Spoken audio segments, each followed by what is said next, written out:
like you to meet Jasmine. Tragically, Jasmine and her husband Ajmal lost their baby Jabril in November of last year. And although he was only here for a very short time, the hospice made every single moment count. So, first of all, welcome, Jasmine. Hi, Jasmine. Hiya. Hi. First of all, I'm so sorry for your loss. And I guess people don't always know what to say to you, do they? No, I think people find it quite difficult to know what to say. And a lot of the time you get ignored, to be honest. Yeah, I can see how that would happen because people don't want to say the wrong thing, but at the same time people don't want to upset you. But yeah, that's it. Yeah. I'd like, if you possibly can, for you to tell me the story of what happened with your son. Would that be all right? Yeah, that's fine. So at first, absolutely everything was fine. We went for the 12-week scan. Everything was normal. We were booked in for the 20-week scan. And as many people know, you're looking forward to finding out what the gender is and what you're going to buy next and all them sort of things. But unfortunately for us, it was a completely different story when we went in there. He had no fluid around him. He had something called bladder outlet obstruction, so he drank all of the water, but because his bladder was blocked, he couldn't wee it back out to drink it again. So we went from there. We were then transferred to Leeds for more in-depth scans to see what, if anything, could be done and what the possible outcome would be. We were then told there that it looked very unlikely that it would be a good outcome. So to prepare for the worst, basically, which is then when the hospice got involved. So what stage were we then in your pregnancy? About 21, 22 weeks. So you had all that time then, carrying your baby where you knew that things weren't right. Yeah. Well, I delivered at 37 weeks, so we had 17 weeks of knowing that it wasn't going to be a good outcome, sort of thing. Oh gosh, what was that like? How did you deal with, people talking to you about baby?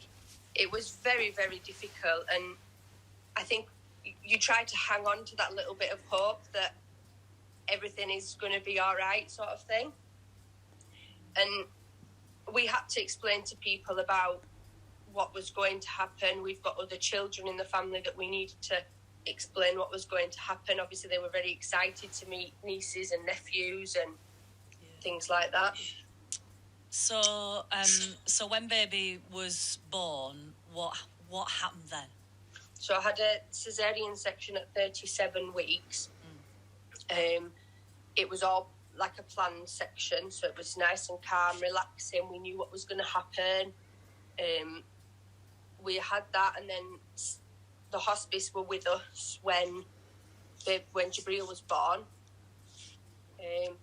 We came out of surgery and we went down to this suite with baby and the hospice, and we started doing some memory making.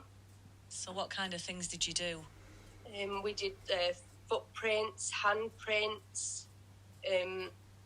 We dressed him and stuff in clothes that we wanted him to wear. Took pictures of him in clothes that we wanted him to have on. We gave him like a little wash and stuff. Yeah, were there things that sort of needed to happen for your faith as well? Yeah, there was, yeah. So because we're Muslims, the funeral happens very quickly. It's supposed to happen as soon as possible, but unfortunately, because I'd had my C-section, we weren't allowed out of the hospital for 24 hours. So we stayed in the hospital till the following day, and it was then his funeral the next day. So we left the hospital in the morning. He went up to do the full body wash with his dad, and he was buried within 24 hours, really. Oh gosh. So how long was Jabril with us then? Just 1 hour. Just 1 hour. So the hospice, did you find that they were they were maybe supporting you and just sort of helping you make the most of every second, if you like. Oh yeah, definitely. They know what to say and do, and there were things that we would have never thought of doing that they've done with us that we now treasure forever. That we would never have got that. We would have missed out on so many things if they weren't involved, because we just didn't know, and because we only had them very few hours with him, we would have lost that forever. We'd have never got that back. Gosh. So are you still involved with the hospice then? Yeah, so I had some counselling through the hospice a couple of months after he passed away, just to help me sort of get through the difficult time and have somebody else to speak to, because like we were saying before, people try not to speak to you about it. They don't really know what to say. So to have a counsellor that you can speak to makes a huge difference. I imagine some people say quite thoughtless things as well. Oh yeah, definitely.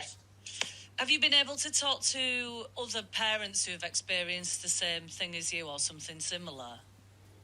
I have, yeah, through the hospice again. It's all been like Zoom calls that we've been doing and stuff.